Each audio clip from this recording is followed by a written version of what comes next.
श्री गोविंद जय जय गोपाल जय जय गोविंद जय जय गोपाल जय जय राधा रमण हरि गोविंद जय जय राधा रमण हरि गोविंद जय जय गोविंद जय जय गोपाल जय जय गोविंद जय जय गोपाल जय जय श्री राधा रमण हरि गोविंद जय जय श्री राधा रमण हरि गोविंद जय जय गोविंद जय जय गोपाल जय जय गोविंद जय जय गोपाल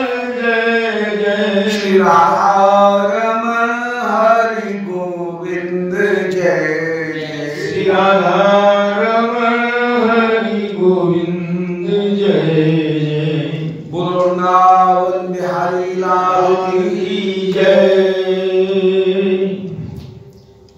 ओम नमो भगवते पुराण पुरुषोत्तमाय। ओम जयति पराशर सूनु सत्यवती हृदय नंदनो व्यासो यस्यास्य कमलगल्तम वाग्मय ममृतं जगत्प्रेवती विश्वसर्गसर्गादि नवलक्षण लक्षितम श्रीकृष्णाक्षरं परम नाम जगद्धाम नमामि तत्। हृदयस्य प्रेरणया प्रवर्तितोऽहं बराक रूपोऽपि तस्य हरेः पदकमलं वन्दे श्री चैतन्यदेवस्य वन्देऽहं श्रीगुरोः श्रीयुत्पदकमलं श्रीगुरुं वैष्णवांश्च श्रीरूपं साग्रजातं सहगण रघुनाथान्वितं तं सजीवं साद्वैतं सावधूतं परिजनसहितं श्रीकृष्ण चैतन्यदेवं श्रीराधाकृष्णपादान् सहगण ललिता श्री विशाखान्वितांश्च आजानुलम्बितभुजौ कनकावदातौ संकीर्तनैकपितरौ कमलायताक्षौ विश्वम्भरौ द्विजवरौ युगधर्मपालौ वन्दे जगत्प्रियकरौ करुणावतारौ वन्दे कृष्णपदारविन्दयुगलं यस्मिन् कुरंगीदृशां वक्षोज्यप्लीकृते विलसति स्निग्धोऽङ्गरागस्वतः काश्मीरं तलशोणिमोपरितले कस्तूरिकां नीलिमा श्रीखण्डं नखचन्द्रकान्तिलहरी निर्व्याजमातन्वते नारायणं नमस्कृत्य नरं चैव नरोत्तमं देवीं सरस्वतीं व्यासं ततो जयमुदीरयेत्।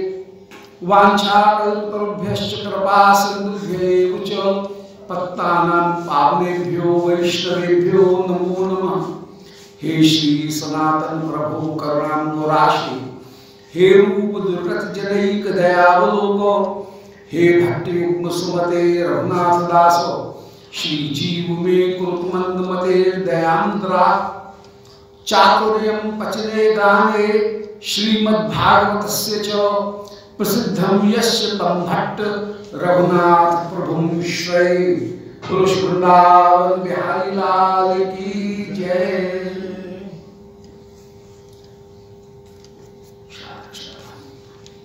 परम मंगल श्री चैतन्य चरितामृत पूर्व प्रसंग में श्री महाप्रभु की परम कृपामय लीला भक्त महिमा का स्थापन करने वाली लीला श्री चापाल गोपाल का जैसे आपने अनुशासन किया और चापाल गोपाल पर कृपा की उस लीला का वर्णन कराए। चापाल गोपाल ने वैष्णव अपराध किया था श्रीवास पंडित का, उनको बदनाम करने के लिए कि ये कुमारी पूजन करते हैं, ये भवानी पूजन करते हैं और उनके दरवाजे के ऊपर केला, लाल फूल, लाल चंदन, मदरा का घड़ा ये सब रख दिया और ये कहा कि ये तो देवी की आराधना करते हैं, वैष्णव नहीं है, ये तो सब भवानी की आराधना करने वाले हैं। श्री श्रीवास पंडित ने दूसरे दिन सबके सामने उसको उठवा करके फेंकवाया, हाड़ी को बुला करके, बाहर वाले को बुला करके सबको फेंकवाया, और इस अपराध के कारण चापाल गोपाल के कोढ़ हो गया। फिर महाप्रभु ने जब कहा, श्री श्रीवास पंडित के चरणों के चरणामृत का पान करके इसका कोढ़ दूर हो गया। ये चरित्र निरूपण कराया, वैष्णव की महिमा का निरूपण किया। अब श्रीमद् महाप्रभु की एक अद्भुत लीला का वर्णन कर रहे हैं कि आग एक विप्र आय कीर्तन देखते, द्वारे कवाट ना पाई भीतरे जाते। श्रीमद् महाप्रभु, आप श्रीवास पंडित के घर में 1 वर्ष तक आपने कीर्तन किया, 1 वर्ष, फिर हमेशा किया, पर 1 वर्ष नियम से श्रीवास पंडित के घर में आपने कीर्तन किया है रात्रि के समय। पर केवल बंद करके कीर्तन करते, किसी दूसरे को, किसी को प्रवेश नहीं है प्राप्त। जो अधिकारी जन हैं उनको ही केवल प्रवेश प्राप्त है।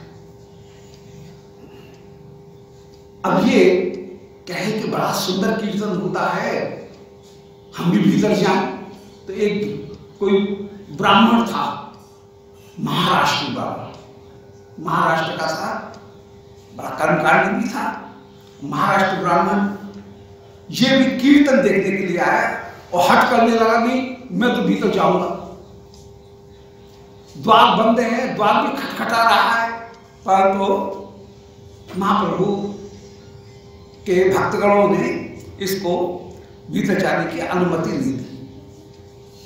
तो आए एक विप्र आए कीर्तन देखी थे, कीर्तन का दर्शन करने के लिए ये आया है। भाव है नहीं, नाम उनके स्वरूप का बोध नहीं है, नाम में जो लीला का स्मरण है उस लीला का स्मरण भी नहीं है, केवल संगीत को सुन करके कीर्तन दर्शन करने के लिए चला आया है। और संगीत तो कान का विषय है विशेष रूप से। यदि समाधि लग जाए तो स्वर तो ब्रह्म है, परंतु वो सबको भी नहीं, इसको तो एक कान का विषय अच्छा लग रहा है। पर संगीत बोले हम भी भीतर जाएंगे, क्या होता है ये देखने के लिए जाएंगे। द्वारे कवाट ना पाई भीतरे आए थे, दरवाजा बंद है,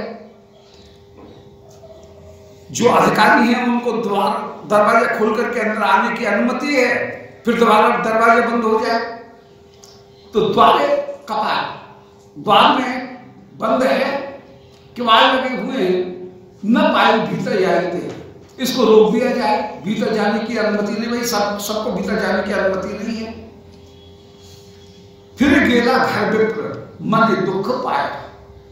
अंत में 2-3 बार प्रयास करने पर भी जब इसको भीतर नहीं घुसने दिया गया तो फिर गेला घर, ये अपने महाराष्ट्र ब्राह्मण अपने घर की ओर चला गया, लौट गया।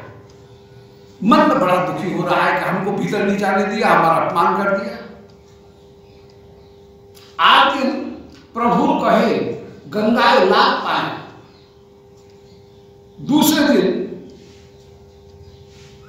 ये गंगा जी के किनारे इसने महाप्रभु को स्नान करते हुए आते हुए देखा। गंगा लाभ पाया, मौका मिल गया इसको। और महाप्रभु को गंगा जी के स्नान पर जब गंगा जी के घाट के ऊपर आए हुए जान करके ये महाप्रभु से अटक गया और कह रहा है, शापिन तुम्हारे मुई पाइच मने दुख। कि अरे निमाए, मैंने मन में बहुत दुख पाया है, मैं आया था, मुझे भीतर नहीं आने दिया गया। तुम्हारे संकीर्तन में तुम कहीं कोई गायन कर रहे थे, उसमें मुझे भीतर नहीं आने दिया, तो शापिन तुम्हारे, मैं तुमको शाप दूंगा, हो ध्यान रखना। ये ऐसा जबरदस्त आदमी निकला, बोले मैं तुमको शाप दूंगा। मुई पाइच मनो दुख, मैंने मन में बड़ा दुख पाया, बड़ी आशा लेकर के आया था, परंतु मुझे भीतर नहीं आने दिया।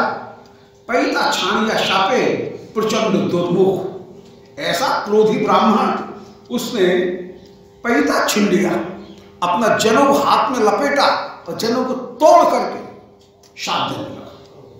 जनेऊ को तोड़ करके शाप दिया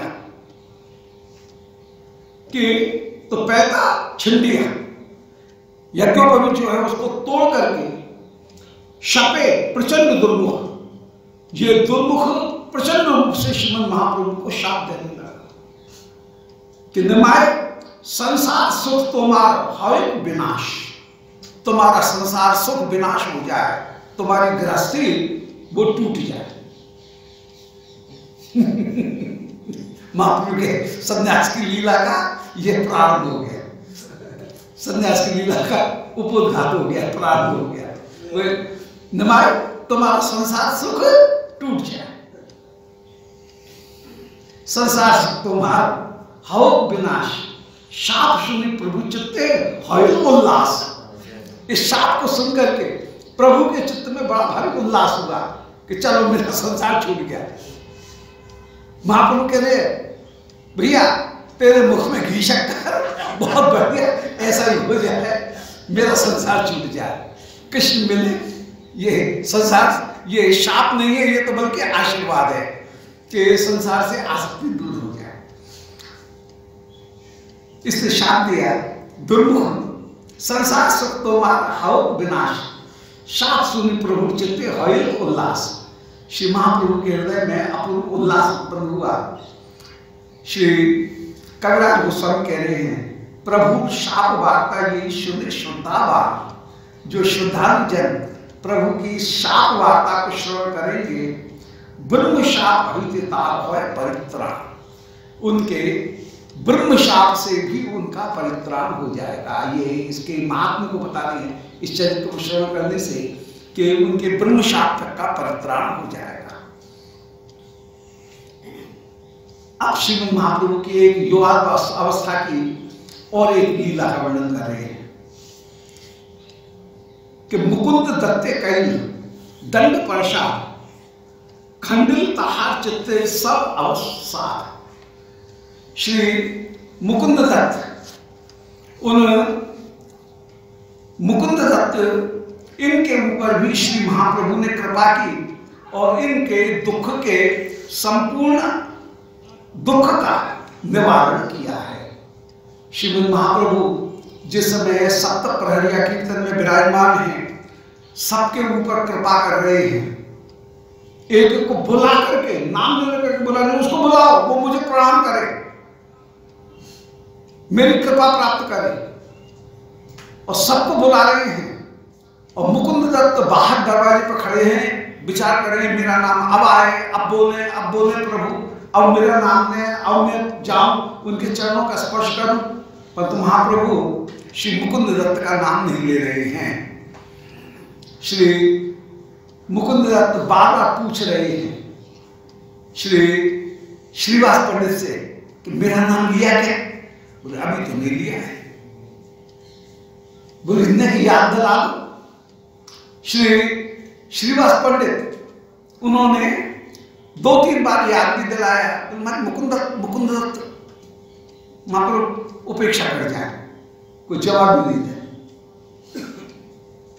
मुकुंद दत्त बाहर से पूछ रहे हैं, पूछो मेरे ऊपर कब कृपा होगी? महाप्रभु बोले ना, मुकुंद दत्त पर कृपा नहीं होगी। मुकुंद दत्त पूछ रहे प्रभु मैंने ऐसा क्या अपराध किया, मेरे ऊपर कृपा नहीं होगी? बोले मुकुंद दत्त ज्ञानियों के बीच में जाता है तो ब्रह्म में गाने लगता है, योगियों के बीच में जाने लगता है तो परमात्मा और षटचक्र और कुंडली जागरण इन सब की बात करने लग जाता है। शिवों के बीच में, शैवों के बीच में जाता है तो शिव शिव गाने लगता है। इसकी कहीं एक जगह प्रीति नहीं है। ऐसे अनाचारित बुद्धि वाले, जिसकी बुद्धि कहीं एक जगह स्थिर नहीं है, ऐसे व्यक्ति के ऊपर मेरी कृपा नहीं होगी। मुकुंद दत्त कह रहे हैं बोले पूछो मेरे ऊपर कब कृपा होगी, कभी कृपा होगी कि नहीं, कब कृपा होगी? महाप्रभु बोले इस जन्म में कृपा नहीं होगी। बोले कब कृपा होगी? बोले 100 जन्म बाद कृपा होगी। मुकुंद दत्त तो नाचने लगे, बोले होगी होगी होगी, इस बात की चिंता नहीं है 100 जन्म में, पर प्रभु ने मेरे ऊपर भी कृपा करने का विचार किया है, इतने मात्र से कि प्रभु कृपालु हैं, प्रभु मेरे ऊपर कृपा करेंगे, इस आनंद में नाचने लगे। महाप्रभु बोले हो गए 100 जन्म, बुला लो। मुकुंद दत्त को तुरंत ही बुलाया है, मुकुंद दत्त को बुला करके उनके ऊपर अपूर्व कृपा करते हुए विराजमान हुए।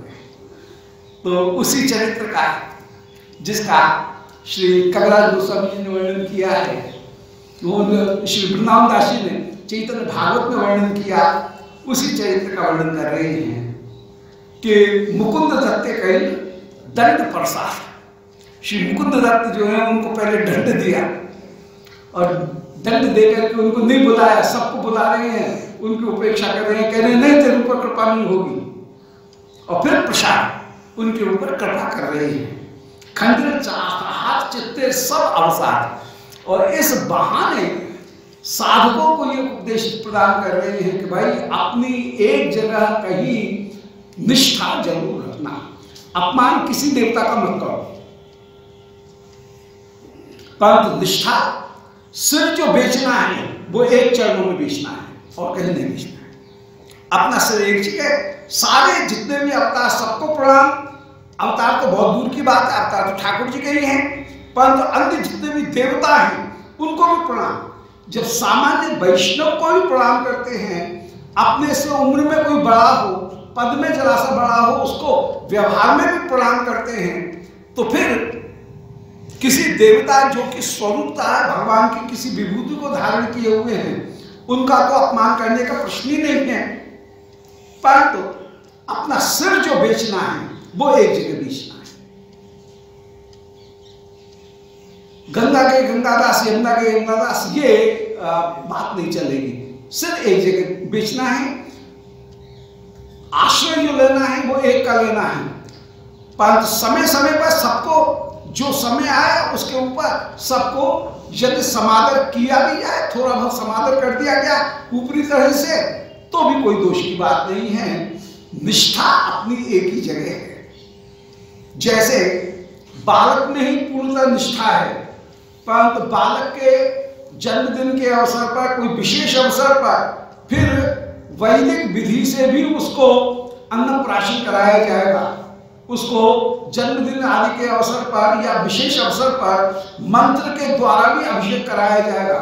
ऐसे ही कभी विशेष अवसर पर कोई विशेष उत्सव हो, उस उत्सव में विशेष तिथि पर यदि अन्य देवताओं को भी प्रणाम मात्र कर लिया जाए, थोड़ा बहुत पूजन करना हो तो पूजन कर लिया जाए, परंतु अपने आश्रय रूप में कृष्ण को ही समाराधना किया जाए, तो उसमें कोई दोष की बात नहीं।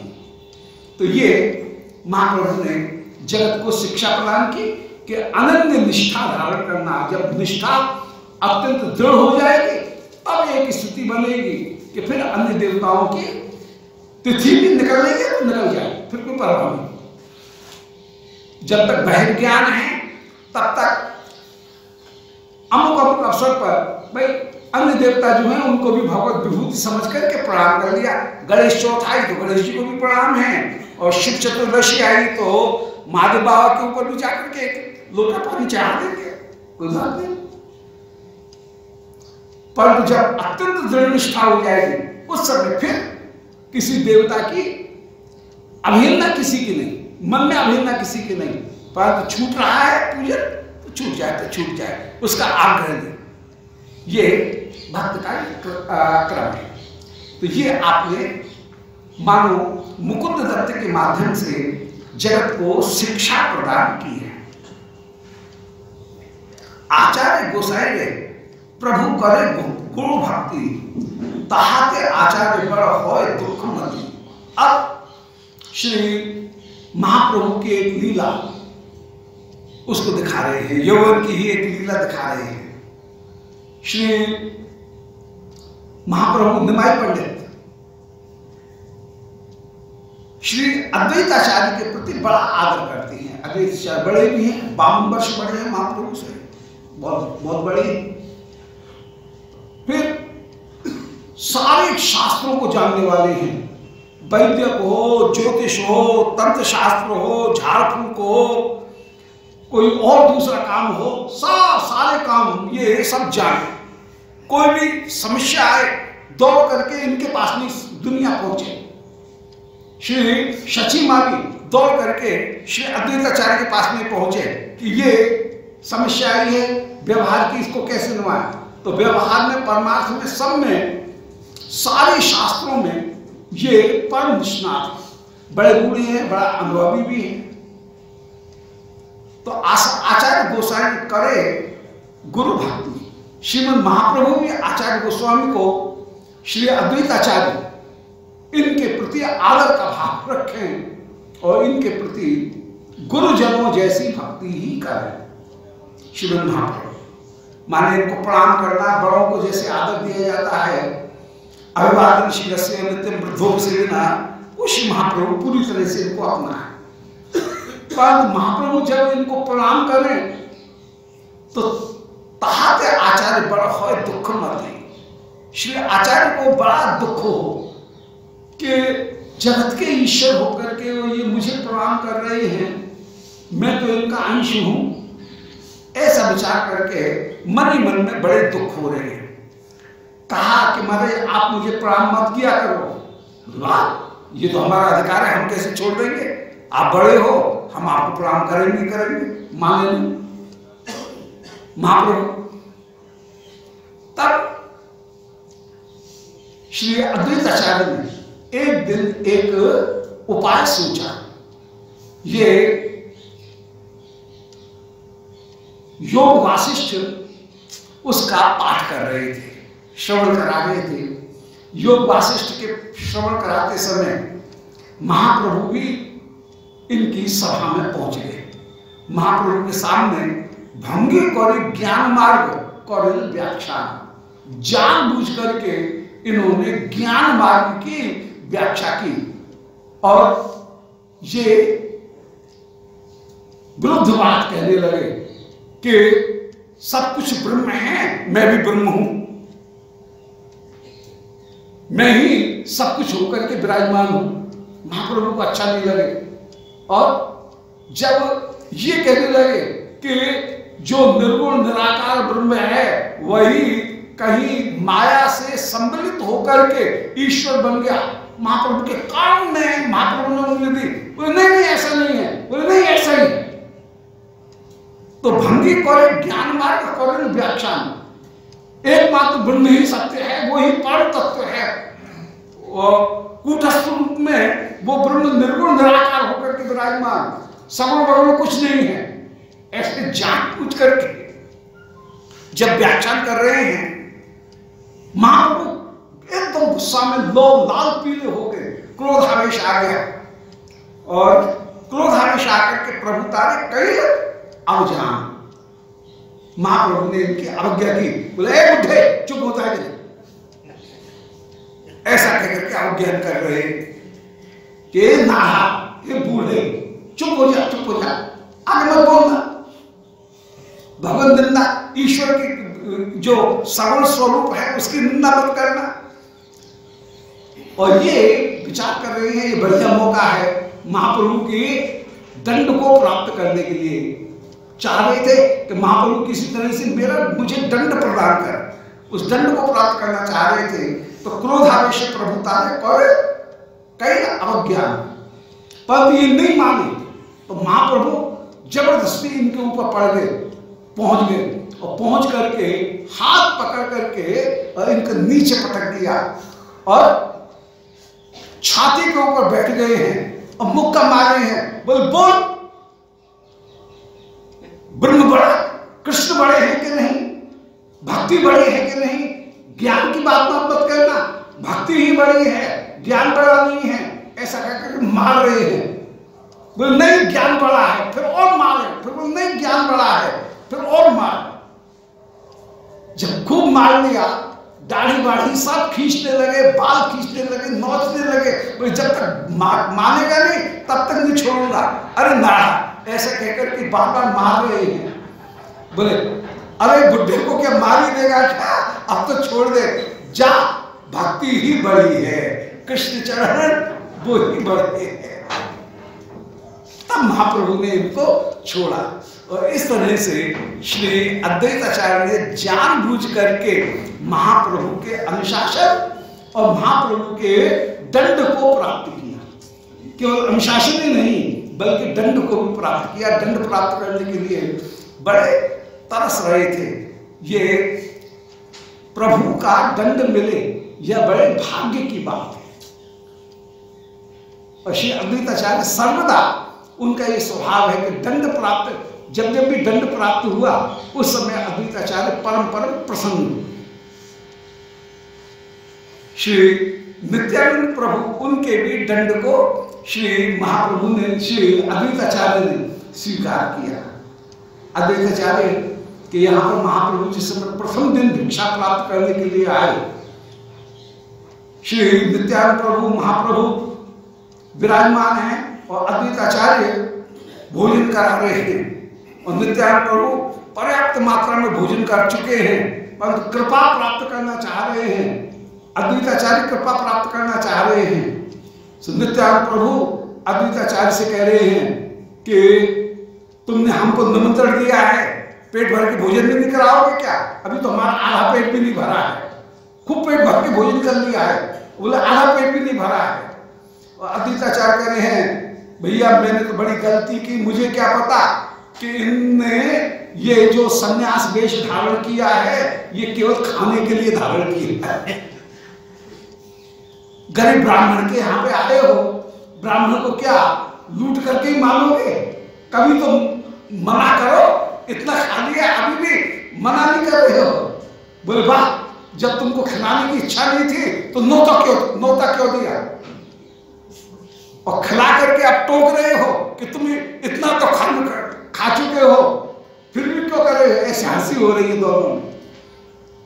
श्री नित्यानंद प्रभु क्रोधित होकर के अपनी पातल में जो जूठन भगवत प्रसाद, जो महाप्रसाद, जो प्रसाद है, जूठन जो भात है, उसकी मुट्ठी लेकर के और श्री अद्वैताचार्य के ऊपर फेंक रहे हैं। बोले जा, हमारे खाने में टोक लगा रहा है, तू खा।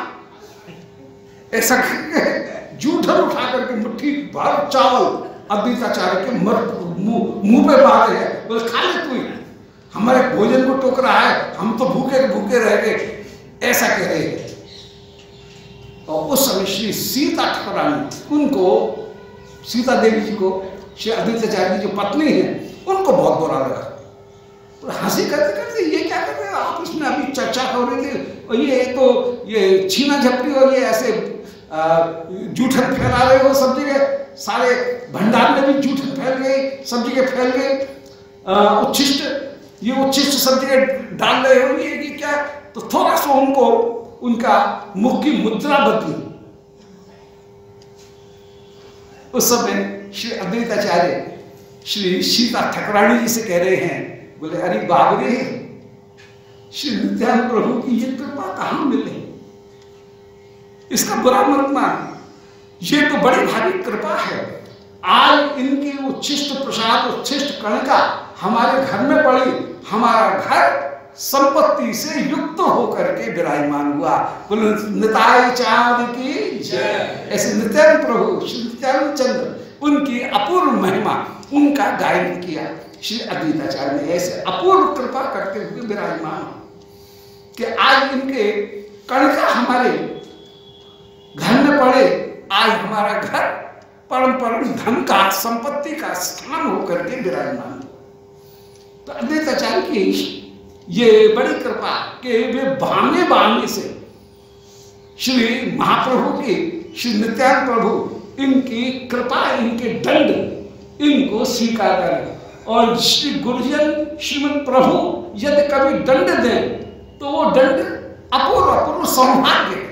जिसको अपना समझ रहे हैं उसको दंड दिया जाए, जिसका आदर किया जा रहा है इसका मतलब है उसके ऊपर कृपा नहीं है, जिसको अपना समझा जाएगा उसको ही दंड दिया जाएगा। तो यहां पर आचार्य गोसाई प्रभु करे गुरु भक्ति, ताहाते आचार्य बड़ होय दुखमति, भंगी करे ज्ञान मार्ग करे व्याख्यान, क्रोधावेश प्रभु तारे कई अवजान। श्री आचार्य प्रभु की महाप्रभु सर्वदा अद्वैताचार्य की आदर करते हैं। अद्वैताचार्य को बुरा लगता है, परंतु महाप्रभु के दंड को प्राप्त करने के लिए, अनुशासन और प्रहार को प्राप्त करने के लिए, दंड प्रहार को प्राप्त करने के लिए जानबूझ करके श्री अद्वैताचार्य ने ज्ञान की महिमा का गायन किया और क्रोधावेश में आकर के महाप्रभु ने इनको तारकैल अवज्ञान, इनकी अवज्ञा की। और अवज्ञा भी इतनी अच्छी तरह से धूमधाम कर दी, कुटाई कर दी है इनकी। तबे आचार्य गोसाई आनंद होय, उस समय श्री आचार्य गोसाई को परम परम आनंद की प्राप्ति हुई है। महाप्रभु को जब ये आया, ध्यान आया, आचार्य प्रभु हंस रहे हैं, बोले आज मैं जीत के, आज मेरी इच्छा पूरी हो गई। महाप्रभु लज्जित हो गए और लज्जित होकर के फिर हाथ जोड़ रहे हैं कि अरे मुझे होश नहीं रहा, आप क्षमा करेंगे, क्षमा करेंगे। तो तबे आचार्य गोसाई आनंद होए, लज्जित हैया प्रभु प्रसाद पल। उस समय प्रभु लज्जित हो गए और लज्जित होकर के कृपा की प्रार्थना करने लगे कि मेरे अपराध को आप क्षमा करना, क्षमा करना। मुरारी गुप्त मुखी सुनी राम गुण ग्राम, लला के लिखिता रामदास नाम। अब एक समय की बात है कि श्री मुरारी गुप्त, उनके मुख से श्री महाप्रभु ने श्री राम के गुणगान को श्रवण किया। श्री मुरारी गुप्त हनुमान जी के ही अवतार हैं और मुरारी गुप्त उनके द्वारा श्री राम लीला उनका श्रवण करके श्री रामनवमी के अवसर पर श्री मुरारी गुप्त के मुख से श्री राम लीला उनका गायन करके, राम के गुणगान को श्रवण करके कि राम परम पतिव्रता, एक पत्नी व्रत, श्री राम माता पिता के परम परम भक्त, परम मित्र होकर के विराजमान, आदर्श सखा, आदर्श वीर योद्धा, धर्म का पालन करने वाले होकर के विराजमान हैं, परम सुंदर हैं। उनमें ये सामुद्रिक लक्षण विराजमान हैं, उनमें धर्म के प्रति ऐसी निष्ठा, वे प्रजा को सर्वदा धर्म का उपदेश देते हुए विराजमान हो, स्वयं भी धर्म का पालन करें। ऋषिजनों के प्रति, गुरुजनों के प्रति उनके हृदय में अत्यंत आदर विराजमान है और